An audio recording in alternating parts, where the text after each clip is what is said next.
Hello friends, आपका बहुत बहुत स्वागत है मेरे इस यूट्यूब चैनल पर। मेरा नाम है अनिल कुमार। आज हम पढ़ने वाले हैं क्लास 11 का फिजिक्स पार्ट 1 का पहला चैप्टर, जिसका नाम है units and measurement. Units and measurement, ठीक है, इसको हम पढ़ने वाले हैं। तो इसमें बहुत सारा टॉपिक है।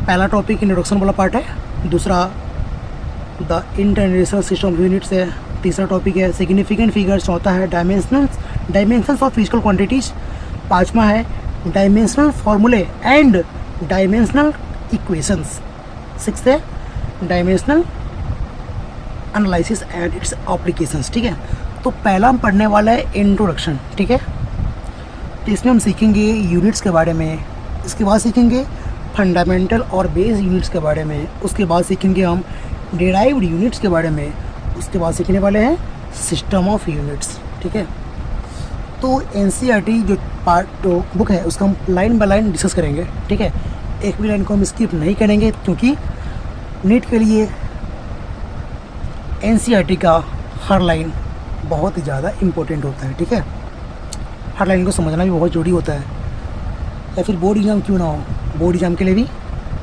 इम्पोर्टेंट है। ठीक है, तो यहाँ से हम रीड करते हैं मेजरमेंट ऑफ। इसके लिए पहले हमको जानना पड़ेगा फिजिकल क्वांटिटी के बारे में। ठीक है, फिजिकल क्वांटिटी होता क्या है? वैसी क्वांटिटी या किसी भी ऑब्जेक्ट का वैसा प्रॉपर्टी जिसको हम मेजर कर सकते हैं। ठीक है, जिस प्रकार ये एक मार्कर है। ठीक है, इस मार्कर को हम लेंथ को मेजर कर सकते हैं। ठीक है, इसका हम वेट को मेजर कर सकते हैं, कितना इसका मास है। ठीक है, तो लेंथ, मास, इसका टेम्परेचर ही मेजर कर सकते हैं। तो लेंथ, मास, टेम्परेचर, ये सब क्या है? ये सब फिजिकल क्वांटिटी है, किसी ऑब्जेक्ट का वैसा प्रॉपर्टी जिसको हम मेजर कर सकते हैं। ठीक है, वो होता है फिजिकल क्वांटिटी। इसका एग्जांपल हो गया लंबाई, length, breadth, height, volume, time, ये सब फिजिकल क्वांटिटी है। ठीक है, measurement of any physical quantity involves comparison with a certain basic. तो इसमें फिजिकल क्वांटिटी का कंपैरिजन होता है। क्या होता है? फिजिकल क्वांटिटी का कंपैरिजन होता है किसके साथ? With a certain basic. जो बेसिक हो, arbitrarily chosen, internationally accepted reference standard called unit। जो बेसिक हो, जो सर्टेन बेसिक हो, इस प्रकार हमको इसको लेंथ मेजर करने के लिए एक स्केल से मेजर करेंगे। मान लेते हैं कि स्केल से मैंने किया 5 सेंटीमीटर। ठीक है, तो ये बेसिक चीज़ है, हर जगह अवेलेबल है। तो किसी भी क्वांटिटी को मेजर करने के लिए पहले इसको बेसिक चाहिए। कोई इंस्ट्रूमेंट, उस पर मार्किंग होता है, मीटर होता है, सेंटीमीटर होता है, मिलीमीटर होता है। ठीक है, और दूसरा है क्या? आर्बिट्ररीली चूजन, मतलब मनमाने ढंग से। ठीक है, ऐसा नहीं इसको गॉड दे दिया है, ऐसा भी नहीं है स्केल को गॉड बनाया क्या, वो तो इंसान ही बनाया है। जो आर्बिट्ररी चूजन हो और इंटरनेशनली एक्सेप्टेड, जो इंटरनेशनली एक्सेप्टेड हो, इसके लिए जो हम रेफरेंस स्टैंडर्ड यूज करते हैं, रेफरेंस स्टैंडर्ड जो यूज करते हैं उसी को बोलते हैं हम यूनिट बोलते हैं। यूनिट होता क्या है? Certain basic arbitrarily chosen internationally accepted reference standard called unit. ठीक है, इस प्रकार मीटर एक यूनिट है, सेंटीमीटर एक यूनिट है, किलोमीटर एक यूनिट है। ठीक है ना। उसके बाद क्या है? The result of A measurement of a physical quantity is expressed by A number और numerical major accompanied bye a unit. तो फिजिकल क्वांटिटी का जब मेजरमेंट करते हैं ना, तो उसको हमको दो टर्म दिखाई देता है। पहला होता है numerical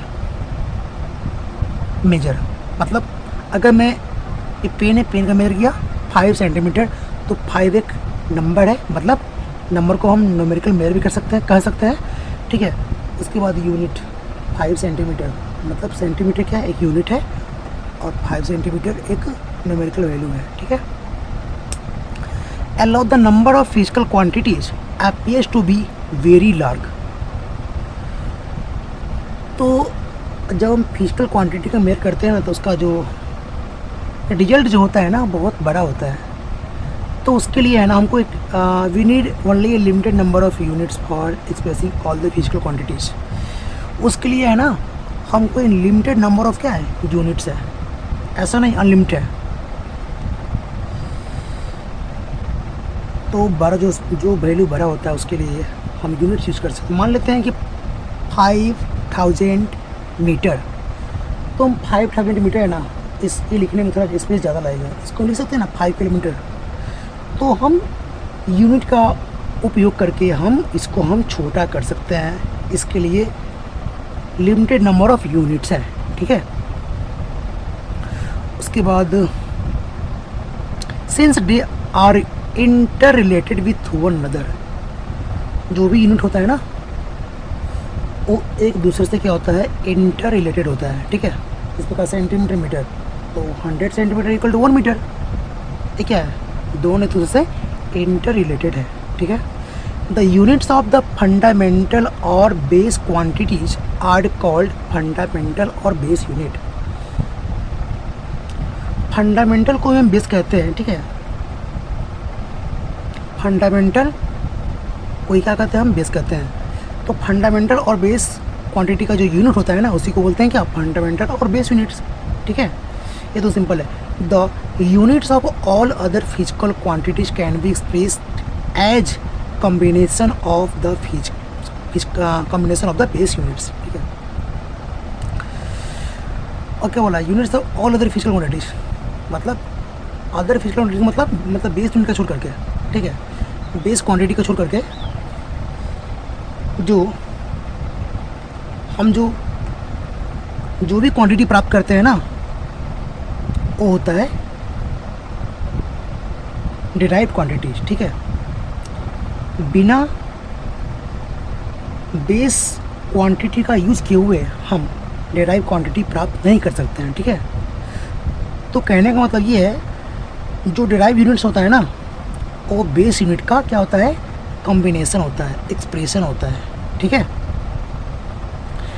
A complete set of these units, both the base units and derived units, is known as the system of units.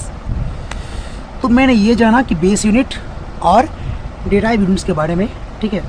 और दोनों का जो सेट होता है, अगर डेराइव यूनिट्स और बेस यूनिट्स को हम एक ही बॉक्स में डाल दें, ठीक है, तो क्या बन जाएगा, सिस्टम ऑफ यूनिट्स। मतलब उसमें दोनों यूनिट रहेगा, बेस यूनिट्स पे रहेगा और डेराइव यूनिट्स पे रहेगा, ठीक है। हम 1.2 the international system of units हम नेक्स्ट वीडियो में हम बात करेंगे। तब तक के लिए इतना ही, थैंक यू। मेरे चैनल को सब्सक्राइब करें, लाइक करें। जय हिंद, जय भारत।